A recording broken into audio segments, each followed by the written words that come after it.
혹 내가 내게 말하기를 그러면 하나님이 어찌하여 허물하시느냐 누가 그 뜻을 대적하느냐 하느니 이 사람아 내가 누구에게 감히 하나님께 반문하느냐 지음을 받은 물건이 지은 자에게 어찌 나를 이같이 만들었느냐 말하겠느냐 도기장이가 진흙 한 덩이로 하나는 기 있을 그릇을 하나는 천이 있을 그릇을 만들 권한이 없다.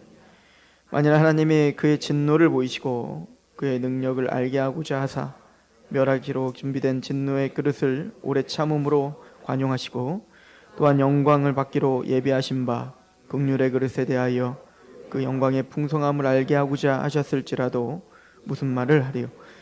이 그릇 아멘. 기도하겠습니다. 사랑 많으신 하나님, 이 시간 말씀 앞에 서는 우리를 붙잡아 주옵소서. 성령님 조명하여 주시고 주님께서 우리 마음을 열어 하나님 말씀을 청종케 하시며 주께서 그 말씀을 풀어주실 때 뜨거움이 있지 않느냐라고 고백한 것처럼 이 시간 주님께서 주장하시옵소서.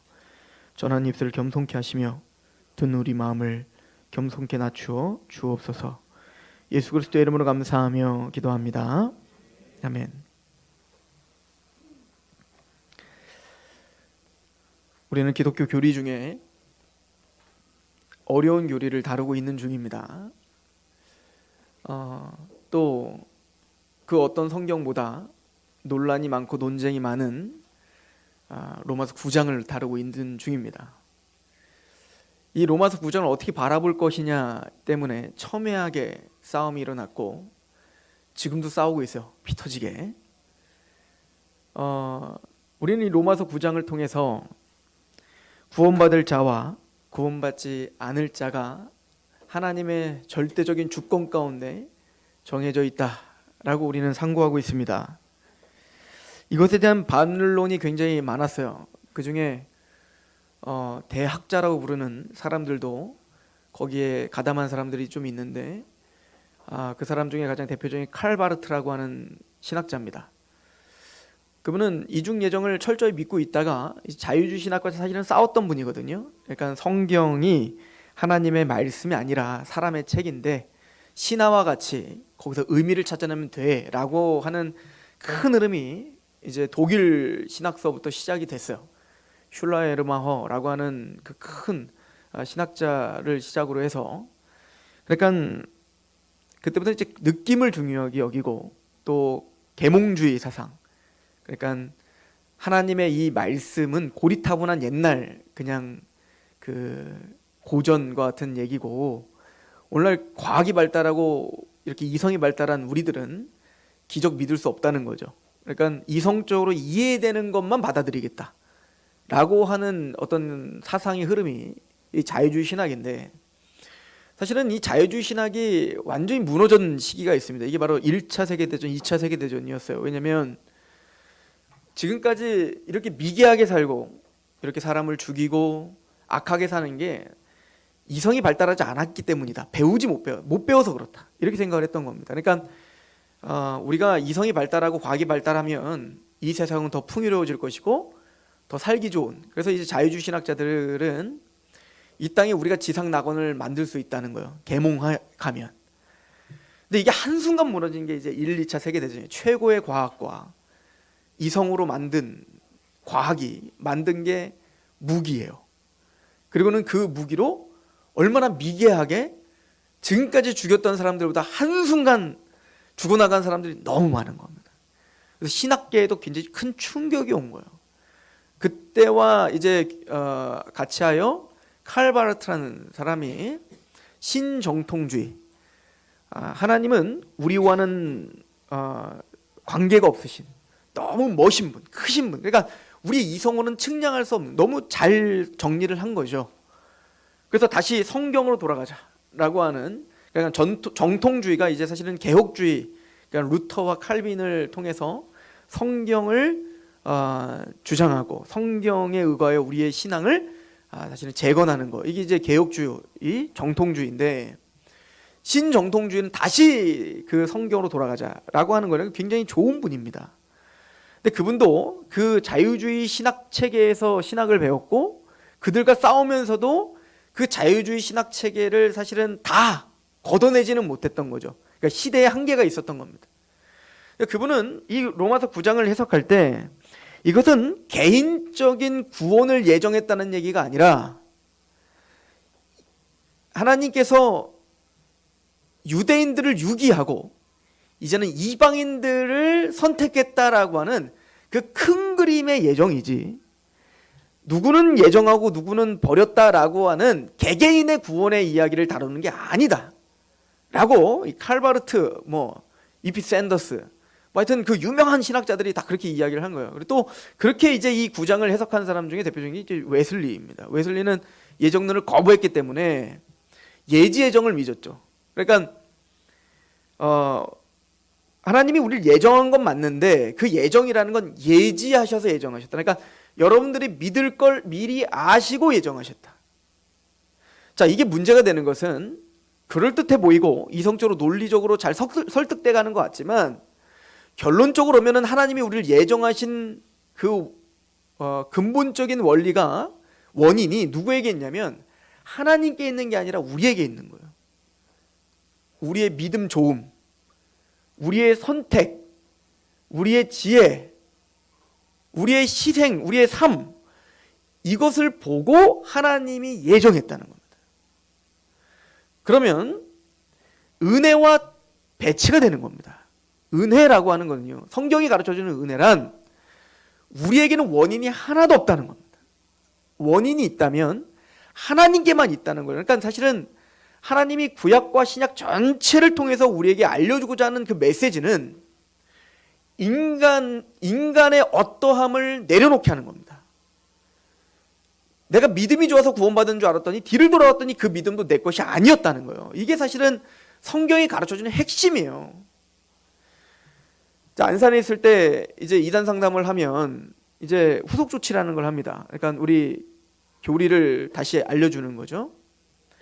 이제 그 교리를 알려주는데 이제 안상홍진에 빠졌던 한 그 아내분이 이제는 개종을 하면서 철저한 무신론자였던 한 남편이 예수를 믿게 되었어요. 근데 그분은 이제 직업이 이제 정신과 의사세요.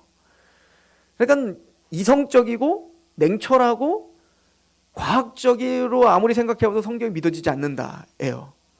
그래서 그렇게 배격을 하다가 복음을 듣고 내가 무슨 납득이 되고 내가 뭘 봐서가 아니라 그냥 그게 받아들여지는 거예요. 그래서 믿음을 고백하고 예수님을 믿게 됐어요. 그러니까 그분은 예수님을 믿게 된 것도 스스로 내가 왜 믿고 있는지 모르겠대요. 근데 믿는 거예요. 이게 하나님의 은총이거든요. 이게 고린도전서 1장이 말하는 거예요. 유대인들은 표적을 구하고 헬라인들은 지혜를 찾지만 우리는 십자가에 못 박힌 예수만 전하는 겁니다. 우리는 말의 지혜로 전하는 게 아니라 그냥 십자가를 전해서 복음이 믿어지는 거예요. 뭔가 표적을 봐서 믿은 게 아니고요, 이해돼서 믿은 게 아니고 그냥 그 복음 앞에 압도당하여 믿어지는 거예요. 근데 이제 그분이 제가 이제 그 성경 공부반을 이제 개설해 달라고 해서 이제 개설을 했어요. 그래서 주일날 점심시간에 이제 성경 공부반을 이제 하게 되니까 거기에 믿음이 생기면서 거기에 이제 들어오신 겁니다. 거기 들어오셔서 성경 공부를 하시는데 이제 질문을 많이 하셨어요. 그러니까 그분이 워낙 이제 공부를 하시는 분이니까 성경도 치열하게 공부를 하시는 겁니다. 그러니까 막 일주일에 구약을 다 읽어오고 막 이런 식으로 막 미친 듯이 성경을 보기 시작하신 거예요. 그러면서 저한테 와서 질문을 하나 했는데 어떤 질문을 했냐면, 그때 전도사 때니까, 전도사님 진짜 궁금한 게 있다. 뭐냐? 그랬더니 성경을 자기가 읽어보고 정말 객관적으로 제가 읽어보려고 아무리 노력을 해봤는데 하나님을 이해해 주려고 내가 아무리 노력해봤는데 도저히 이해 안 가는 게 하나 있다. 뭡니까? 차별 대우가 이만저만이 아니라요. 아무리 구약을 보니까 이게 자기의 이성으로 볼 때는 이건 분명한 차별 대우예요. 뭐 이렇게 차별 대우하셨습니까? 그랬더니 이집트 파라오를 향한 하나님의 그 진노, 근데 이스라엘을 용서하는 어떤 그 끝까지 인내하시는 그 하나님의 용서, 사울을 대하는 하나님의 태도, 자기가 아무리 봐도 사울이 물론 이제 그건 종교적인 의미가 있는 거지만, 아니 그래 아말렉 죽이라고 했는데 다 안 죽인 거, 근데 너 왕국 버려버렸다. 다윗은 그럼 잘했냐? 자기가 보니까 다윗을 읽어보니까 아니 파렴치한 놈이라는 거예요. 간음을 저지르고 살인까지 한, 걔는 또 용서하고 하나님 막 그 나라는 영원히 할 거라고 막 하고 자기가 도저히 납득이 안 간대요. 아브라함을 읽어보면 더하대요. 왜 그러십니까? 모릅니다. 우리가 어떻게 합니까 그거를? 근데 제가 이 얘기는 했어요. 성경을 정직하게 잘 보셨습니다. 여러분, 하나님은 공평과 정의를 우리의 수준에서 정하시는 분이 아닙니다. 공정하다, 공평하다, 정의롭다, 의롭다 이런 말입니다. 하나님의 차원에서 우리는 생각해야 되는데 그 하나님의 차원을 우리는 알 수가 없다고요. 여러분들 정말 정의롭고 공의로운 나라를 세우겠다고 하는 사람들 우리는 추구해야 되고요. 그 사람들을 지지해야 됩니다. 근데 제가 요즘에 우리 조선의 역사를 또 고려의 역사를 요즘에 계속 듣고 있어요. 계속 공부하고 혼자 책도 보고 워낙 관심이 많으니까 막 보고 있는데 제가 하나 깨달은 게 있어요. 정도전이 조선을 이 디자인하면서 정말로 이 백성을 위한 나라, 또 이성계가 나라를 제창하면서 이제는 정말 백성을 위한 나라. 근데 거기서 말하는 백성은 누구냐는 거죠. 거기서 말하는 정의란 사대부들을 위한 나라예요. 자기들 잘 먹고 잘 사는 나라 말이죠. 수많은 역사 속에서요, 정의를 외쳤고 평등을 외쳤고 공의를 외쳤는데요, 시대가 바뀌면서 그것이 정의가 아니었고 평등이 아니었다고, 정권이 바뀌면 예전에는 옳았던 것이 지금 완전 죽일 놈이 되는 거예요. 예전엔 죽일 놈이었는데 정권이 바뀌면 그것이 또 최고의 또 국가에서 말하는 의인이 되는 거예요. 정의가 뭡니까? 여러분들 공의가 뭡니까? 평등이 뭡니까? 소수자를 평등, 공의, 그들의 자유를 보장하기 위하여 다수자의 자유를 또 얽어매면 그게 진짜 평등입니까?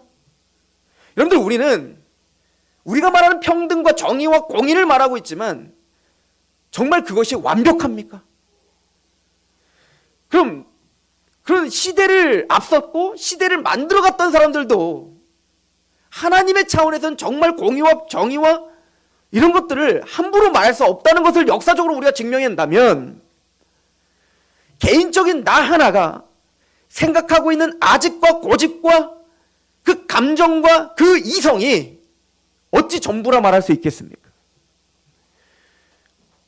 우리는 오늘 내가 어떻게 태어났고 어디로 가고 또 어디로 가야 할지 또 내일 어떤 일이 벌어질지 우리는 전혀 알 수 없는 시대를 살아가면서 어찌 우리가 하나님의 나라를 함부로 재단하며 하나님이 구원하신 자기 아들을 죽이면서까지 우리를 구원하셨다는 십자가를 조롱하며 우리는 우리 몸에서 일어나는 일도 이해하지 못하는 우리가 어찌 우리를 창조하신 하나님을 그 하나님의 그 영원한 계획을 다 알 수 있다 말합니까? 저는 이런 걸 생각할 때 요한계시록에 임봉하여 누구도 그 인을 뗄 수 없더라, 이 말씀이 새삼 다시 느껴지는 거예요. 우리가 어찌 하나님 비밀을 알 수 있겠는가? 하나님의 뜻을 우리가 어찌 우리 인간의 실력과 우리 인간의 노력으로 알 수 있겠는가? 맞다, 봉함된 게 맞다. 사도 요한이 그 임봉 뗄 자가 없어 통곡을 합니다. 하나님, 그 보고 싶은 거예요. 하나님의 뜻을 알고 싶은 겁니다. 사도 요한이 왜 그 임봉을 떼는 그것을 보고 싶었는 줄 아십니까? 그 인생이 너무 고달팠기 때문에 그럽니다. 반모섬에서 정말 채찍에 맞아가며 그 노인이 채찍에 맞아가며 예수님 때문에 고통을 당하고 있고요. 내가 고통당한 것뿐만 아니라 지금 내가 복음을 전하여 믿고 있는 그들이, 그 어린 영적인 자녀들이 저 소아시아 땅에서 또 저녁에 퍼져 정말 말할 수 없는 고통과 고난 가운데 예수님을 시인하는 것 하나 때문에 죽임당하고 고통당하고 괄시받으며 살아가고 있는 이 현실을 볼 때 사도 요한은 그 뜻을 좀 보고 싶은 겁니다. 하나님, 내가 저걸 좀 보고 대성통곡을 하죠. 계시록에 보면. 저는 그 마음이 이제 좀 이해가 갑니다. 밝히 그 하나님의 뜻을 다 좀 알아. 하나님이 이 역사를 어디로 끌고 가는지를 좀 알고 싶습니다 말입니다. 근데 뗄 사람이 없어요. 그 인봉을 떼어 그 말씀을 우리에게 훤히 비춰줄 자가 없는 겁니다.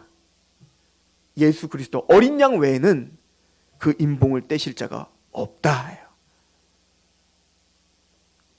예수께서 그 인봉을 떼셔 세례 요한에게, 사도 요한에게, 그리고 교회들에게 선포한 게 성경입니다. 우리는 이 예정의 교리 앞에 섰을 때 우리는 시험을 당하고 있다고 생각을 하셔야 됩니다.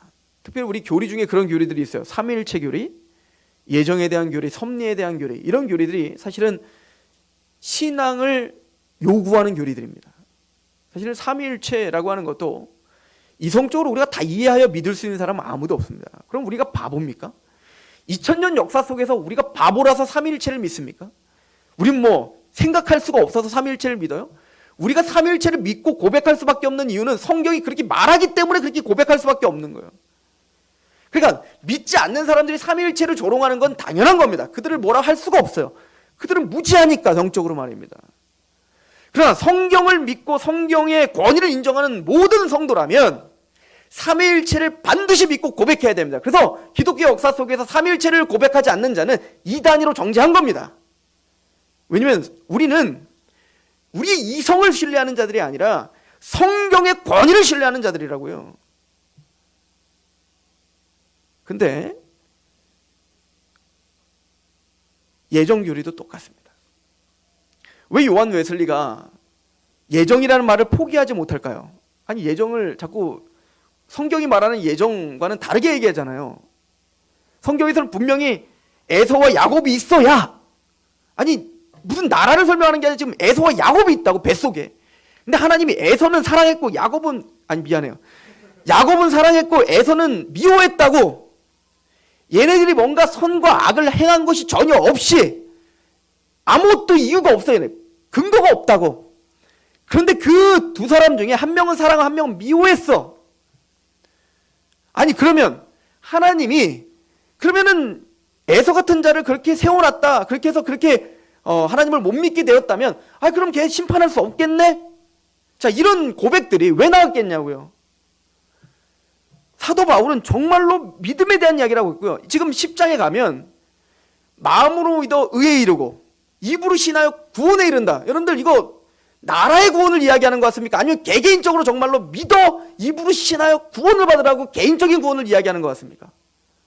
아무리 봐도 개인적인 구원 아니에요? 지금 그 문맥 속에서 지금 9장이 있다고요. 근데 왜 사람들은 끊임없이 이 로마서 9장을 자꾸 성경에 쓰여진 대로 그냥 믿으면 되는데 왜 자꾸 이거를 뒤틀고 자꾸 뭔가 거기에 철학을 더미하고 거기에 뭔가 자신의 사상과 아집을 자꾸 뒤로 밀려고 할까요? 첫 번째, 이해가 안 가니까요. 두 번째, 내가 믿고 있는 교리와는 다르기 때문에 그렇습니다. 우린 그걸 교조주의라고 하는 거예요. 내가 믿고 있는 어떤 교리와 내가 믿고 있는 어떤 사상을 성경이 뒤를 미는 겁니다. 그건 성경을 모독하는 거예요. 우리는 성경이 가는 곳까지 가고 성경이 멈추라는 곳에 멈춰야 되는 겁니다. 이게 개혁주의예요. 우리가 성경으로 우리의 신앙이 개혁된 교회는 하나님의 말씀으로 계속 개혁되어야 된다. 이게 개혁주의가 말하는 거예요. 우리는 지난 시간까지 그러나 이 예정이라는 교리가 하나님이 우리에게 예정을 한다 하여 그 예정이라고 하는 것이 기계적으로 우리를 변화시키는 게 아니라 하나님은 우리의 자유의지를 월권하시는 것도 아니고 여러분들의 자유의지를 무시하는 것도 아니다. 그런데 하나님은 우리의 모든 자유의지로 하나님을 마음껏 선택할 수 있도록 하나님이 우리가 태어나기 전부터 예정하시고 이 땅에 태어나게 하시고 이 나라에 태어나게 하시고 또 그 믿는 집안에서 태어나게 하시고 믿는 친구를 만나게 하시고 그 모든 과정을 통해서 우리는 때로는 낮아지게 하시고 높아지게 하시고 그런 과정을 통하여 설득하셔 설복하시어 마침내 그 예수 그리스도 앞에 그 복음 앞에 항복하게 하는 거예요. 이게 예정인 거예요. 이걸 C.S. 루이스가 아주 잘 표현했죠. C.S. 루이스가 예기치 못한 기쁨이라는 그 자기의 간증집을 보면서 자기가 구원받는 이야기를 써요. 자신은 철학자였고 인문학자였고 최고의 지성이었죠. 영국의 지성이었지 않습니까? 아무리 봐도 믿을 수가 없는 겁니다. 근데 그의 친구들이 자꾸 자기에게 예수님 믿으라고 자꾸 전도하고 자꾸 그러는 겁니다. 그 중에 하나가 이제 반지의 제왕을 쓴 톨킨이라는 사람 아니에요? 그런데 이 루이스가, C.S. 루이스가 아무리 봐도 믿어지질 않는데 어느 순간 갑자기 십자가 믿어지는 겁니다. 그걸 이렇게 멋지게 표현했죠. 꼭 하나님께서 내 인생을 돌아봤을 때 하나님께서 나를 몰아가시는 그 느낌이 꼭 사냥개가 사슴을 쫓고 있는 것처럼 끝까지 놓치지 않으려고 끝까지 쫓아가는 어떤 그 사냥개의 모습처럼 하나님이 내 모든 인생 가운데 사람을 통하여 환경을 통하여 나를 몰아가시는 것이 느껴졌다. 표현하죠. 꼭 체스를 잘 두는 체스의 고수가 내가 아무리 도망가도 책 하면서 계속 우리는 말하는 장군하면서 따라오는 것처럼 끊임없이 나를 항복하게 하기 위하여 나를 자꾸 궁지로 몰아넣는 그 하나님의 그 섭리가 보였다. 그리고 내가 거기에 항복했다. 너무 정확한 표현인 거예요. 우리는 그렇게 예수님 만난 겁니다. 아브라함 이야기, 야곱 이야기, 모세 이야기 우리는 수두룩하게 설교를 통해서 들었지 않습니까? 그 믿음의 선진들 중에 어떤 누가 처음부터 자기의 올바른 선택으로 하나님을 믿던가요? 하나님 먼저 찾아가신 거 아닌가요? 하나님이 그 시대에 태어나도록 하나님이 약속으로 예정하신 거 아니던가요? 예정하신 그를 또한 설득하기 위하여 야곱을 이스라엘답게 만드시기 위하여 그 모든 인생을 통하여 마침내는 구복하게 하지 않던가요? 이것이 하나님의 뜻이에요. 그래서 우리가 이 자리에 있는 겁니다. 그래서 내가 지금 예수님을 고백하고 믿고 있는 것은 나를 돌아볼 때 내 신앙이 좋아서가 아니라 그 믿음조차 하나님이 주시는 겁니다 라고 고백하는 겁니다. 그럼 필연적으로 그런 하나님의 전적인 절대 주권으로 나를 구원시킨 그 은혜가 맞다면 게다가 믿고 천국 가는 사람보다 믿지 않고 지옥에 떨어지는 사람들이 훨씬 많습니다. 아니 훨씬 많다는 말을 할 수조차 없을 만큼 이 비율의 차이는 너무너무 납니다. 꼭 티끌과 모든 태산과 같아요. 그렇겠죠. 전 인류가 시작되면서 예수님이 재림하는 그 몇천 년 동안 정말 예수님을 믿고 구원받는 하나님의 백성들보다 그렇게 하나님을 대적하고 하나님을 모르고 죽는 사람들이 훨씬 많잖아요. 그래서 사도 바울이 이렇게 복음을 전하면 그래서 그런 고백들이 나온 거예요. 그러면 그 사람들은 불쌍하지 않냐? 하나님은 불공평하다 이 얘기인 거 아닙니까? 사도 바울은 그거에 대해서 지난주에 우리가 상고했지만 네가 누구기에 감히 하나님의 말씀에 지금 토다냐 이렇게 끝냈어요. 근데 우리들이야 하나님의 말씀의 권위를 알고 하나님의 하나님 되심에 감격하는 우리들이니까 감격하지만 하나님을 믿지 않는 사람들은 네가 그럴 줄 알았다 설명을 못하는구나 이럴 거 아니에요? 사도 바울은 세 가지로 우리에게 왜 하나님은 진노의 그릇과 긍휼의 그릇으로 나누시고 그럼 왜 진노의 그릇들 그 수많은 유기된 자들 그 수많은 선택받지 못한 자들을 왜 존재하게 했는가에 대하여 사도 바울이 알 수 있는 만큼만 얘기를 해주고 있습니다. 듣고도 답답하실 수 있어요.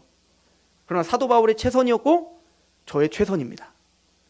첫 번째는 하나님의 진노를 보여주기 위함이다 라고 사도 바울은 이야기합니다. 오늘 본문을 한번 가보시죠.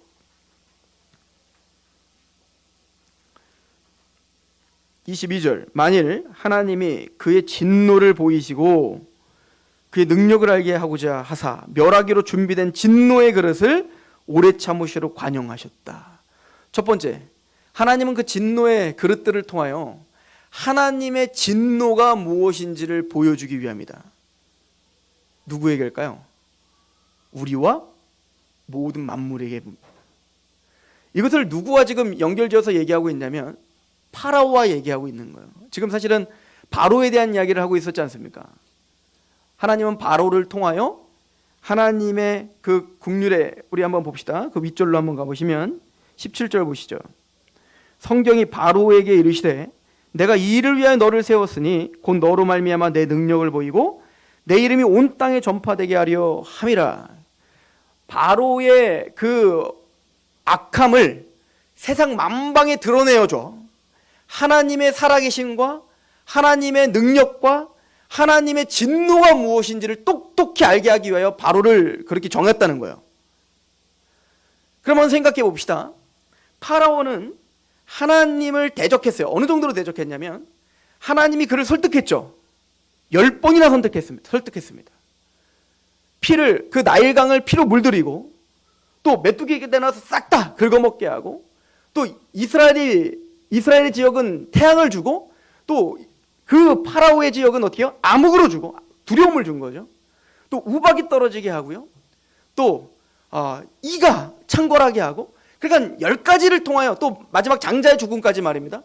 그렇게 10가지 재앙을 통하여 끊임없이 하나님의 하나님 되심, 하나님의 권능, 그 죄를 미워하는 하나님을 보여줬다고요. 그런데 파라오는 그때 두려워해요. 두려워하지만 순간 내가 편안해지면 당장 어떻게 해요? 하나님을 또 배반하고 완고함을 꺾지 않습니다.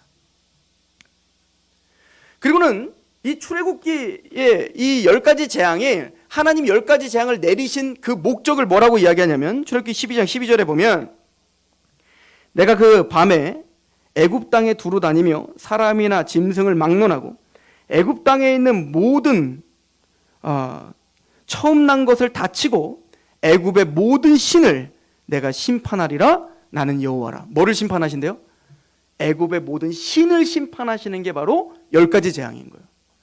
그러니까 10가지 재앙을 통해서 하나님이 드러내고자 하는 건 뭐냐면, 너희들은 진짜 신이신 하나님을 섬기지 않고 우상을 숭배하고 있는 자들이구나.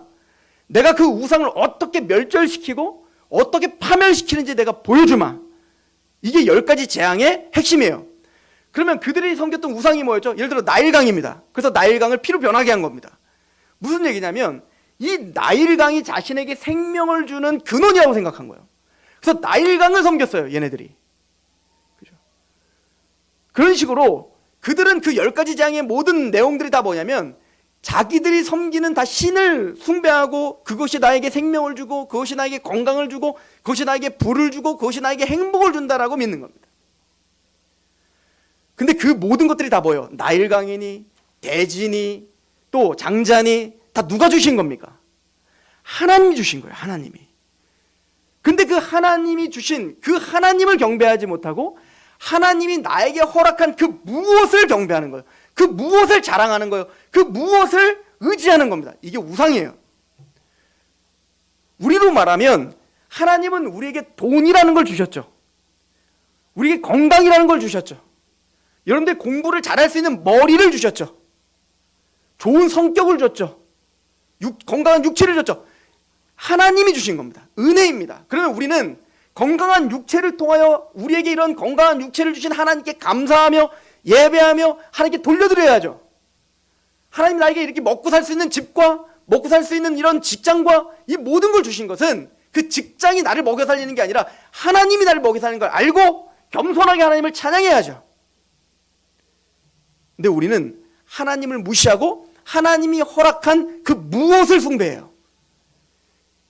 이 자녀를 나에게 허락하신, 기업으로 허락하신 그 하나님의 주재권을 인정하고 그 자녀를 하나님을 인정한다면 하나님의 말씀대로 내 자녀를 키우려고 하는 게 나의 마땅한 태도예요. 근데 우리는 그 자녀를 우상화합니다. 내 욕심을 채우는 도구로 만들어버려요. 내 기쁨, 내 명예를 높이는 도구로 만든다고요. 누구를? 그리고 말을 하죠. 다 널 위해서야. 아니요. 잘 생각해 보세요. 날 위해서입니다. 이거 보시겠다는 겁니다. 근데 보세요. 제가 지금 말한 거 세상 누구도 죄라고 말하지 않습니다. 당연하다고 얘기하고요. 근데 하나님은 부셔버리겠다는 겁니다. 예레미야 17장 9절에 만물보다 심히 부패한 게 사람의 마음이라 누가 능히 이를 알려마는, 이게 얼마나 큰 죄인지를 인정을 못하는 겁니다. 하나님을 인정하지 않고 하나님을 모독하고 하나님이 우리에게 주신 은총을 저버리는 죄가 얼마나 큰 죄인지 우리는 알 수가 없는 겁니다. 이게 우리의 무지함이에요. 하나님이 그래서 하나님의 백성들에게 첫 번째, 하나님의 진노가 얼마나 무서운지를 보여주기 위하여 진노받을 그릇들을 만들었다라고 사도 바울은 말하고 있는 겁니다. 여러분 생각해 보십시오. 대표적인 게 누구냐면 사탄입니다. 여러분들 사탄은 광명한 천사였어요. 가장 높은 곳에 있었던 사람들입니다. 존재들입니다.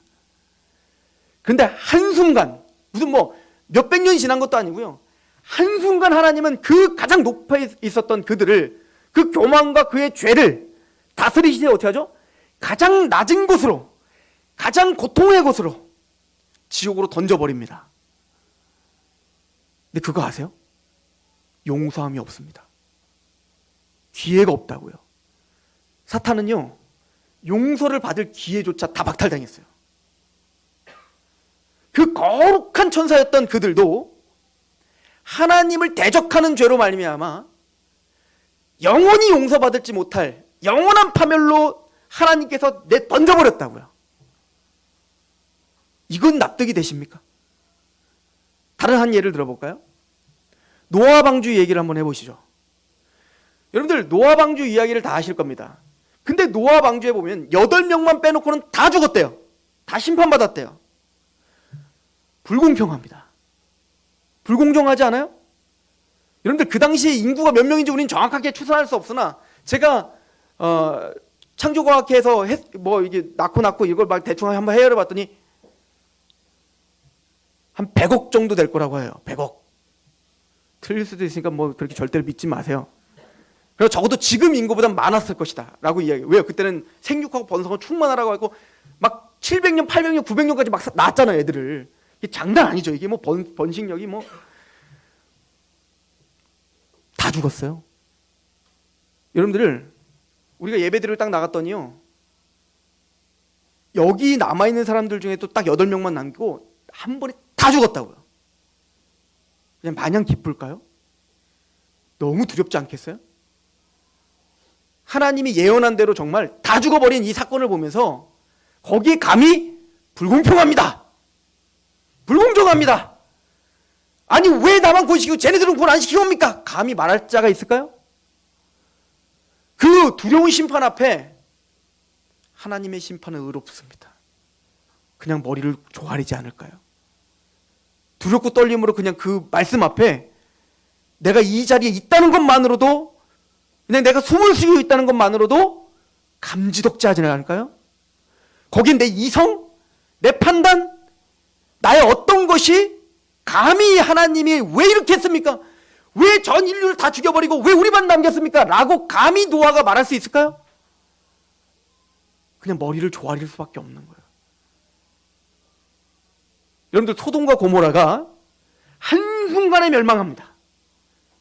롯도 죽을 뻔했어요. 사실은 하나님 강권적으로 막 땡기지 않았다면 롯은 막 그러잖아요. 나와라! 그랬더니 어떻게 해요? 막 근데 여기가 좋은데? 그랬더니 천사가 어떻게 합니까? 그 손을 잡고 강권하여 데리고 나왔다는 거예요. 게다가 롯의 가족 다 구원받은 것도 아니에요. 자기 아내는 어떻게 했어요? 죽어버렸어요. 롯이 그 하나님의 어마어마한 심판 앞에 섰을 때 왜 내 아내 안 살려주셨소? 아니 어찌 된 것이요? 내가 지금 거래하고 있었던 그 개똥이네는 얼마나 착했는데 하나님 그럴 수 있어? 감히 상상이 가십니까? 이랬을 거라고? 예수님 말씀하십니다.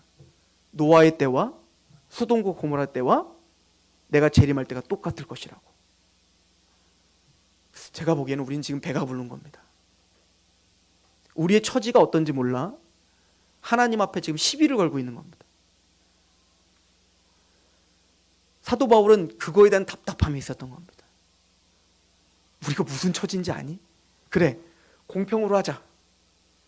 공평과 정의로 한다면 그 사탄이 타락하자마자 다시는 용서받을 수 없는 기회조차 없고 영원한 불못에 영원히 살아야 되는 그 고통을 감내하는 것처럼 그게 공평이고 그게 하나님의 정의고 그게 하나님의 의로움이에요. 사도 바울은 이게 신앙의 시작이라고 이야기하고 있는 겁니다. 하나님은 그 유기된 자들, 그 수많은 유기된 자를 통해서 우리들을 향하여 하나님의 그 맹렬한 진노가 무엇인지를 보여주고 있는 겁니다. 구약에는 이 이야기가 수두룩합니다. 아말렉을 진멸하라. 가나안 땅을 다 멸절시켜라. 거기 있는 아이들이 뭘 잘못했겠냐고요. 거기 있는 동물들은 도대체 뭔 죄가 있습니까? 하나님은 왜 진멸하라고 합니까? 왜 멸하라고? 그것도 성경 다 찢어버립니까? 이런 하나님 우리 안 믿어. 정말 그랬던 이단이 있어요. 초대교회 때부터 이건 너무 잔인한 하나님이니까 우리 찢어버리자. 신약만 믿자. 그리고 신약만 믿어. 야곱은 사랑하고 에서는 미워했다니까? 똑같습니다. 여러분들 성경 다 찢어서 내 마음에 드는 것만 믿으실래요? 그건 신앙이 아닙니다. 그러려면 교회를 떠나셔야 돼요. 우리는 말씀대로 믿는 사람들입니다. 두 번째는 하나님의 능력을 알게 하신다는 겁니다. 진노를 보여 능력을 알게 하실지라도 그 심판의 능력이 우리가 가공할 만한, 우리가 감히 측량할 수 없는 능력임을 보여주기 위함이에요. 그 반대로 저는 왜 지구는 이런 먼지만도 못한데 이 태양계가 또 이 전 우주가, 전 우주로 하면 막 답답하죠. 제가 제일 답답한 게 바다랑 우주예요. 바다를 보면 막 답답해요. 저는 신기하죠. 왜냐면 끝이 안 보여서 막 답답해요. 근데 우주를 보면 제가 막 답답해요. 막 생각만 하면 막 짜증이 나요. 끝이 안 보여서. 하나님은 왜 이 넓은 우주를 만드셨을까요? 굳이. 여러분들 이 넓은 우주를 하나님이 얼마나 오랜 기간 동안 만들었을까요? 한순간 만들었습니다. 한순간. 그게 하나님 말씀하시는 거 아니에요? 전 우주를 첫째 날 만들었다고요. 한 날에. 이거 믿으세요? 우리 이광승 집사님 맨날 하는 얘기가 있어요. 창세기 1장 1절이 믿어지면 다 해결된 거라고. 맞아요. 1장 1절이 믿어지면 우린 다 믿어야 되는 겁니다. 전 우주를 답답해 보이는 끝이 안 보이는 전 우주에서 정말 먼지마다 못한 지구에서 그 지구에서 또 한국은 뭐 좀 커? 얼마나 작아요. 거기서 서산은 뭐 알아줘요? 서산 땅에서 나 음암면 사니까 음암면 누가 알아주냐? 요번에 제가 음암면 저기 체육대 하러 간다고 갔는데 아무도 다 모르더라고. 여러분이나 좀 저를 알아줄까? 내가 죽어도 아무도 울지 않겠더라고요. 내 이상에 존재하지 않아도요 아무도 울어주지 않아. 근데 어찌 하나님이 우리에게 긍휼을 베풀 책임이 있다고 감히 얘기하십니까? 이게 칼빈이란 얘기예요. 우리는 하나님 앞에 나에게 긍휼을 베풀어 달라라고 요구할 권리가 하나도 없습니다. 우린 먼지와 같고요. 먼지 중에도 죄인의 괴수와 같다고요. 이게 우리 존재입니다. 그래서 하나님은 하나님을 대적하는 이 모든 인류를 향해 다 싹 쓸어버리겠다고 예언하신 겁니다. 잘못됐습니까? 하나님을 모르고 대적하는 그들을 향해서 싹 다 죽이겠고 하나님이 완전히 말끔하게 청소하겠다는데 여러분 기분 나쁘십니까? 여러분들 하루살이가요. 하루살이가 어느 날 베란다에 갔더니 막 우르르 떨어져 있는 겁니다. 막 수많은 하루살이가. 그거 내가 청소기를 싹 한번 청소하겠다는데 기분 나쁘세요? 하나님이 오신 꼭 그렇습니다. 이걸 인정하는 게 신앙입니다. 그런데 이걸 인정하면 우리를 구원하신 능력이 얼마나 위대한지를 알게 될 것입니다. 우리 에베소서를 잠깐 가볼까요? 에베소서 2장 1절입니다.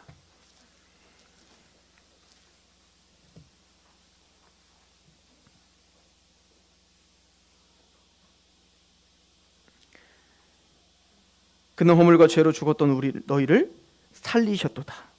우리는 이유 없이 아무 조건 없이 우리가 거기서 살림을 받았어요.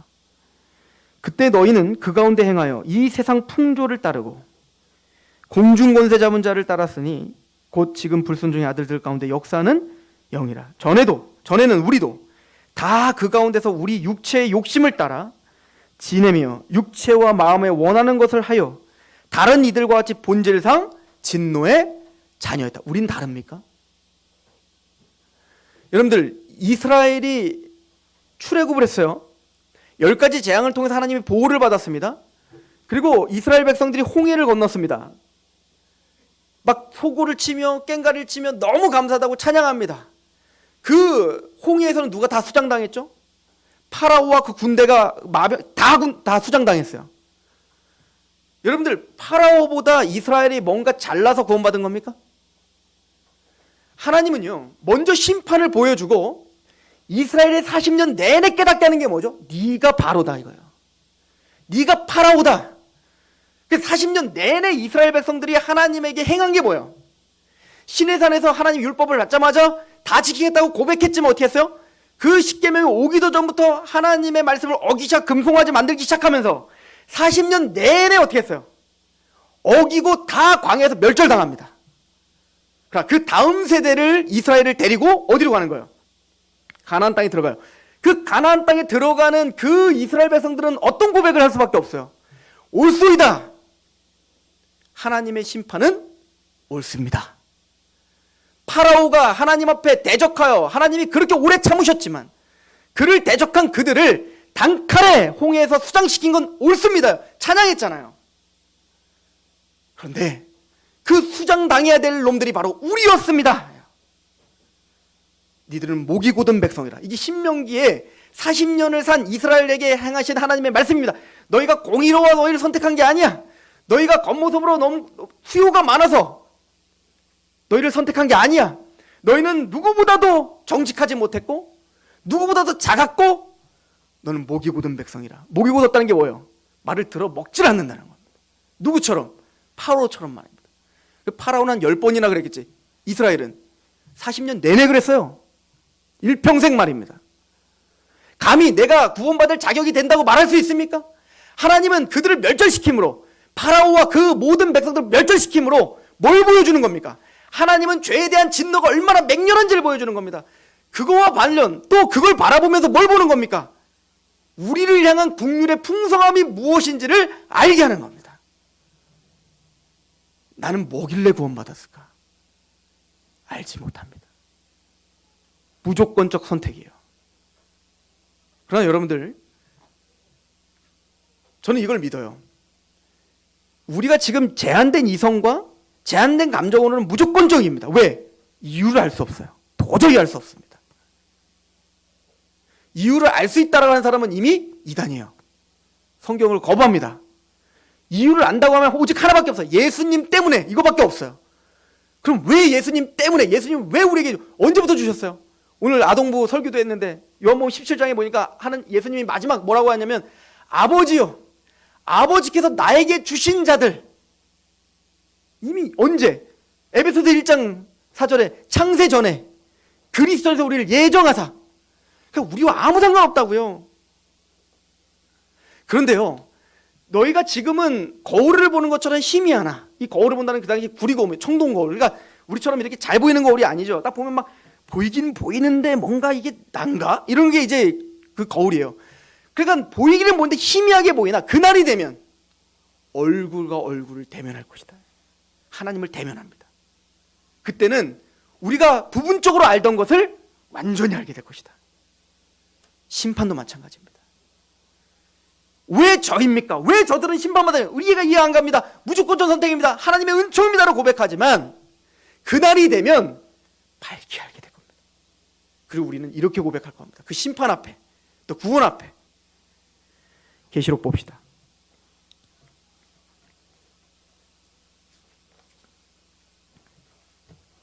요한계시록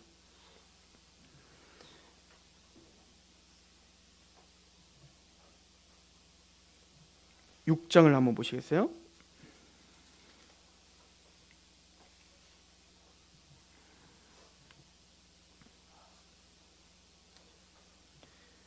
요한계시록 6장 마지막 심판을 우리에게 설명합니다. 6장 12절.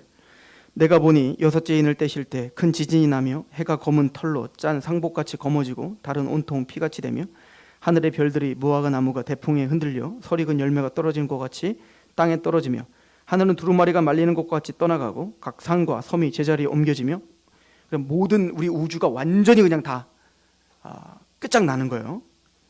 산들과 바리에서 말하되 우리 위에 떨어져 보좌에 앉으신 이의 얼굴에서와 그 어린 양의 진노에서 우리를 가리라. 그때는 왜 우리를 선택 안 했어요?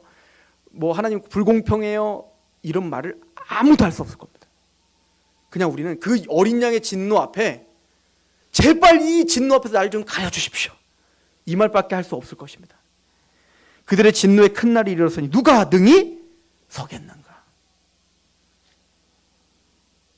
19장 가보시죠.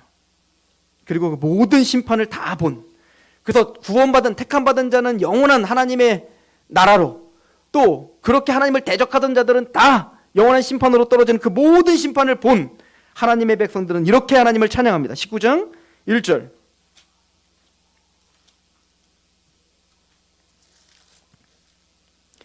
이 일 후에 내가 들으니 하늘에 허다한 무리에 큰 음성과 같은 것이 있어 이르되, 지금 이미 17장은 음녀의 심판, 18장은 바벨론, 그러니까 전 인류의 마지막 심판을 보여주는 거예요. 체계적으로, 구체적으로. 그리고 그 모든 심판을 본 일 후에 허다한 무리와 큰 음성과 같은 것이 있어 이르되 할렐루야. 구원받은 우리들이 다 찬양하는 거다. 모든 만물이 하나님을 찬양해요. 할렐루야. 첫 번째 할렐루야. 구원과 영광과 능력이 우리 하나님께 있도다.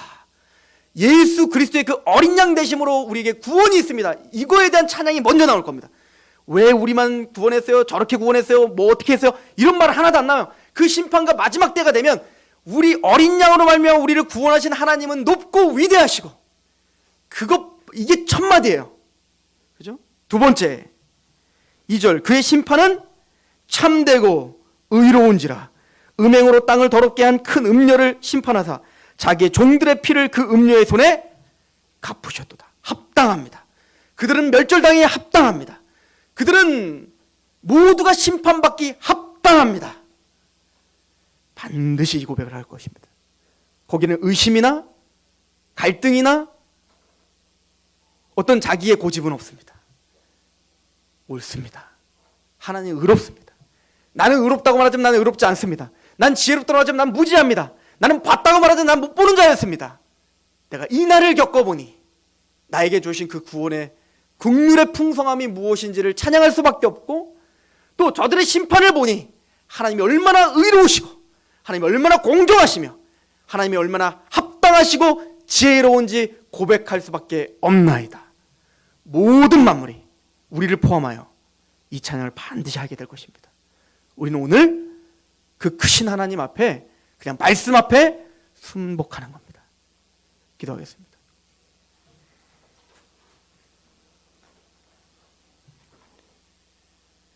하나님, 우리 이성으로 이해할 수 없는 것들이 참 많습니다. 하물며 구원의 비밀을, 전 우주의 역사의 비밀을 우리가 어찌 다 헤아릴 수 있겠습니까? 조그만 컵 하나에 바닷물을 다 채우겠다고 아집을 부리고 고집을 부리는 무지한 자들처럼 우리가 그렇게 하나님을 조롱하고 하나님을 모독하고 있었는지 안 했는지 고백하게 하시옵소서. 사도 바울이 그 하나님 앞에 경외함으로 서 있었던 것처럼 우리가 그 구원과 심판 앞에 겸비와 겸허함으로 서 있어 하나님이 우리에게 허락하신 그 구원의 긍휼의 풍성함을 누리며 감사하며, 하나님은 의롭으십니다. 하나님은 공의롭습니다. 하나님은 흠이 없고 하나님의 판단은 항상 지혜롭습니다. 이런 고백으로 그 하나님께 조심스럽게 나아가는 우리가 되게 하옵소서. 예수 그리스도의 이름으로 감사하며 기도합니다.